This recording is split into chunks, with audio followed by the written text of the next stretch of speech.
जो है बिहार के बक्सर जिले के बक्सर विद्यालय स्टेडियम में और हमारे साथ जो है भारत मुक्ति मोर्चा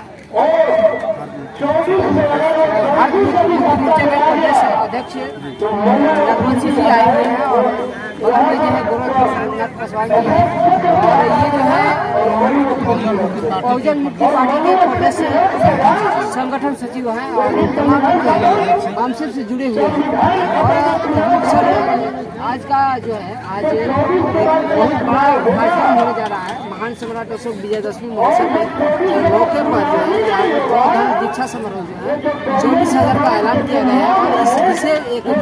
विषय है जम्बूद्वीप भारतवर्ष को कैसे बनाया जाए और बहुजन का शासन का जमात कैसे बने, इस विषय पर थोड़ा सा विषय बिंदु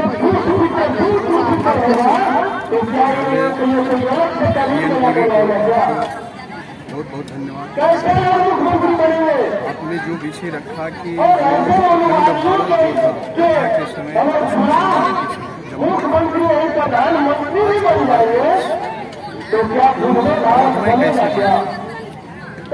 अगर इसके अगर पृष्ठभूमि को हम देखना चाहते हैं चलते हैं अशोक सम्राट के समय में भारत बन चुका और भारत बौद्ध में जो बुद्धा के जो वैचारिक क्रांति के बाद जो इस देश का भारत का जो मौर्य साम्राज्य और उस मौर्य साम्राज्य के 10 जो शासक हुए उस शासकों में अशोक सम्राट अशोक सम्राट अपने शासन लेकिन उनके साथ कहना पड़ रहा है कि अशोक सम्राट के द्वारा जो पहल किया गया उनके बाद जो आने वाले जो शासक अशोक सम्राट से प्रेरणा नहीं। अशोक सम्राट से प्रेरणा का मतलब है कि सामाजिक जो दुश्मन होते हैं जिनको अशोक सम्राट अपने शासन काल में अपने संघ से उनको अपने शासन काल में जिसकी वजह से हत्या कर दी।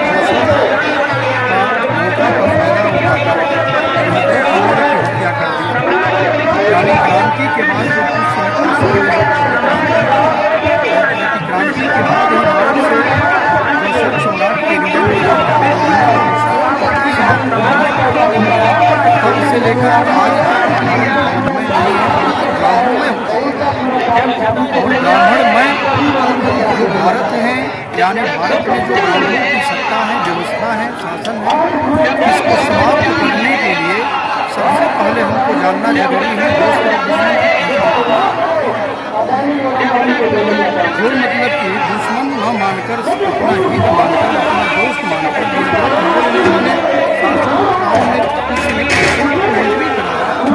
और अवसर और मौका देकर अखंड भारत के जो सम्राट ने जो अपना साम्राज्य समाप्त किया तो हमें वर्तमान समय में यानी आने वाले भविष्य में अगर भारत को बौद्धमय बनाना है तो सबसे पहले अतीत में बौद्धमय भारत को नष्ट किसने किया ये हम जानना जरूरी है, पहचानना जरूरी है। अगर जानने और पहचानने समझने का अगर प्रयास करते हैं तो पता चलता है कि बौद्धमय भारत को खत्म करने का काम ब्राह्मणों ने जो बुद्धा के समय में भी बुद्धा का दुश्मन रहा है, बुद्धा की भी हत्या किया खाना में जहर देकर बुद्धा को मारने का काम किया, कई हमारे महापुरुषों की हत्या किया। इसलिए आज की तारीख में दोस्त और दुश्मन की हमको पहचान करनी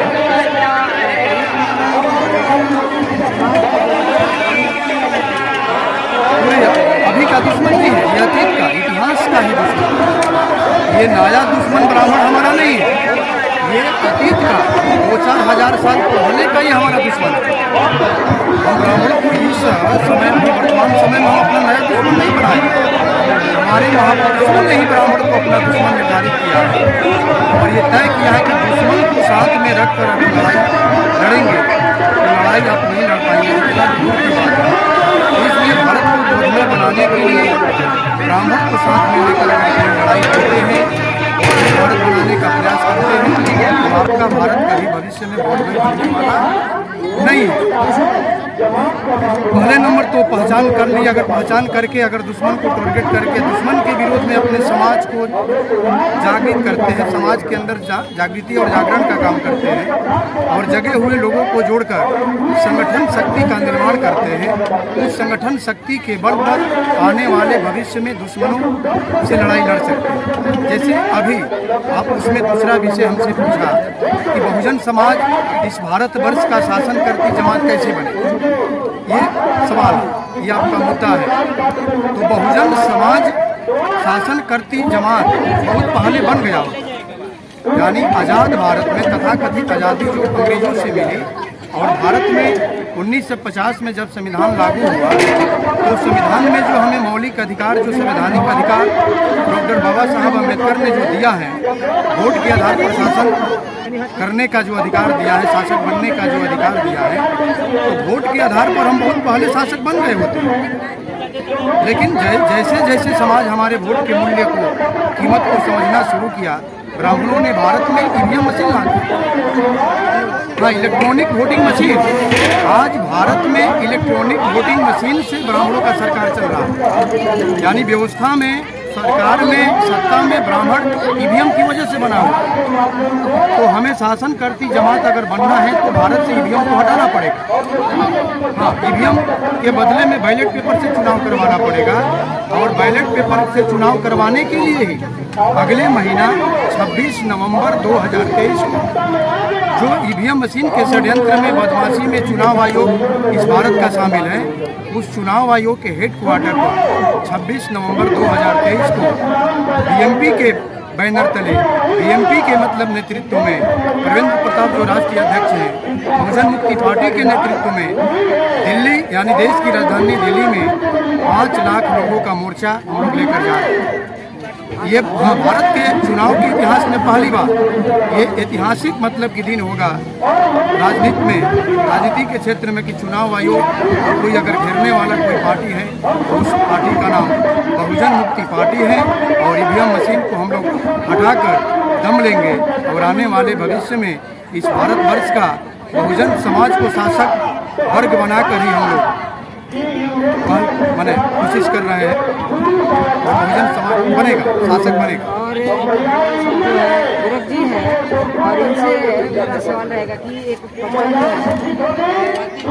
मिला है बहुजन मुक्ति पार्टी ईवीएम के विरोध में केंद्रीय चुनाव विशाल, ये इस विषय पर क्या धन्यवाद सर। बहुजन मुक्ति पार्टी के द्वारा 26 नवंबर 2023 को मान्यवर वीरेंद्र प्रताप सिंह और राष्ट्रीय अध्यक्ष उनके नेतृत्व में ये ऐलान किया गया है कि चुनाव, क्योंकि 8 अक्टूबर 2013 में सुप्रीम कोर्ट का फैसला आज जो है कि किसी निर्दोष नहीं है, जिसकी वजह से फ्री, फेयर एंड ट्रांसपेरेंट चुनाव नहीं हो रहा है। जब मुक्त चुनाव होगा, पारदर्शी चुनाव होगा, निष्पक्ष चुनाव होगा, तो फिर लोकतंत्र निष्पक्ष बनेगा। 2004 से ही मशीन आया है भारत में और 2004 से भारत में देखा जा रहा है कि जिसको हारना चाहिए वो जीत रहा है, जिसको हारना चाहिए वो हार रहा है। और ऐसे ऐसे सबूत इसमें बहुत मिला है, जैसे वाराणसी के सबूत में है नरेंद्र मोदी के सबूत थे, जहाँ खड़ा हुए तो वहाँ से 1,87,000 मैंने फालतू, ऐसे बहुत से एग्जाम्पल है। और ये बात भारत में आज रैली निकाल करके, परिवर्तन यात्रा निकाल करके, ईवीएम भांडा फोड़ यात्रा निकाल करके भारत मुक्ति मोर्चा का राष्ट्रीय अध्यक्ष पूरे देश को बता रहे हैं। और हमारे राष्ट्रीय अध्यक्ष महोदय तय किया कि जब ये भ्रष्टाचार मुक्त भारत में चुनाव हो, वोट में सलामत रहे और चुनाव आयोग नहीं मान रहे हैं, तो लोकतंत्र में एक ही विकल्प है कि जनशक्ति और अपना महागठबंधन के साथ इसमें हम बैलेट पेपर से चुनाव कराने के लिए हम चुनाव आयोग को करेंगे। जी, या तो बैलेट पेपर से चुनाव कराएंगे, नहीं तो जो ईवीएम मशीन से जो के बगल में जो पेपर ट्रेल मशीन आता है, जिसको VPAT मशीन कहा जाता है, उसमें से निकलने वाली जो पर्ची निकलती है, तो उसके विवाद की स्थिति में 100% गिनती कराया जाए और जो गिनती में निकलता है कि किसका अधिक है किसका कम है, उसको मान्यता दिया जाए। ये पारदर्शी चुनाव, ये निष्पक्ष चुनाव है। दो काम अगर चुनाव आयोग आज नहीं कर रहा है, इसलिए जो है वर्तमान समय में जो सरकार है बीजेपी के, ईवीएम की सरकार है, वो जनता की वोट से नहीं है। इसलिए भारत में जो आज तबाही मचा हुआ है उसका मुख्य कारण है मशीन। जबकि भारत से पहले जिन वैज्ञानिक देशों में, विकसित देशों में इनको इस्तेमाल किया गया है और बाद में इनका विरोध किया गया है। अभी हाल ही में बांग्लादेश बदलाव किया कि नहीं हमारे यहाँ बैलेट चलेगा, ईवीएम नहीं चलेगा, तो भारत के चुनाव आयोग क्यों नहीं भाई, जनता के बात क्यों नहीं मान रहे हैं? ये हमारा है कि चुनाव आयोग इससे शामिल है कि वो भी चाहते हैं कि निष्पक्ष चुनाव नहीं होगा, इस बात नहीं लगता है। इसलिए हम लोग अंतिम हम लोग मजबूर होकर एक चीज सवाल क्या 2024 में पूरे बहुजन समाज का जो भी संगठन 2024 में सारे लोग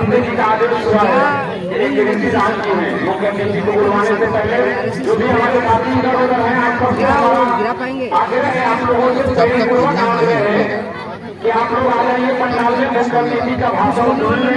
नहीं, अगर होगा दाएं होगा या बाएं होगा, बीजेपी और कांग्रेस एक सिक्का के दो पहलू, एक सिक्का के दो पहलू है। दोनों में ब्राह्मण लोग हैं, एक ब्राह्मण जाएंगे, दूसरा बनाएंगे। बीजेपी के नाम पर मोहन भागवत RSS नरेंद्र मोदी मुख नहीं है, मुखाटा है, पीछे से RSS यानी मोहन भागवत जी सरकार और कांग्रेस जब आएगी तो कांग्रेस भी RSS जो बनाने वाले कांग्रेस ही है। तो एक सिक्का के दो पहलू है। राजा राम गए, सीताराम के अभी गए हैं और राजा राम कर रहे हैं, लेकिन अंतर कोई नहीं है। ये हमारे बहुजन समाज की जितनी पार्टियां हैं वो पार्टियां इस पर क्या क्यों नहीं बोल रही है, क्या मजबूरी है, ये हमारे मालूम नहीं है। मगर हम बहुजन मुक्ति पार्टी के बिहार के प्रदेश सचिव के नाते और एक सच्चा सिपाही के नाते हम इस चुनाव आयोग को हम लोग घेरने के लिए कमर कस लिए जी। हमारा वोट दिखता नहीं है, मेरा वोट कहाँ जाता है। पहले हम जो है भौतिक सत्यापन करते थे कि हमने चरपाई पर वोट मारा तो हम देखते हैं बैलेट पर, लेकिन मशीन में हम जमाते हैं जब वोट तो पता नहीं चलता कि मेरा वोट किसके अकाउंट पर जाता है, कोई गारंटी नहीं है अभी। इसलिए हमारा पारदर्शी चुनाव कराने के लिए, लोकतंत्र को बहाल करने के लिए, निष्पक्ष चुनाव कराने के लिए अब अंतिम हमारा विकल्प है जन आंदोलन। ये आर्टिकल 19 के तहत हमको मिला है, हम इसको करेंगे और हम राष्ट्रीय अध्यक्ष जी का ऐलान है और सभी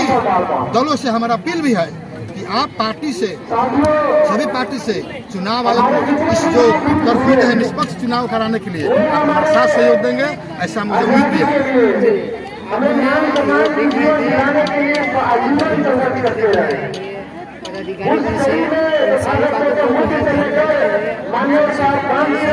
कि इस तरह का सोच जो है और भी हम दिखा रहे हैं।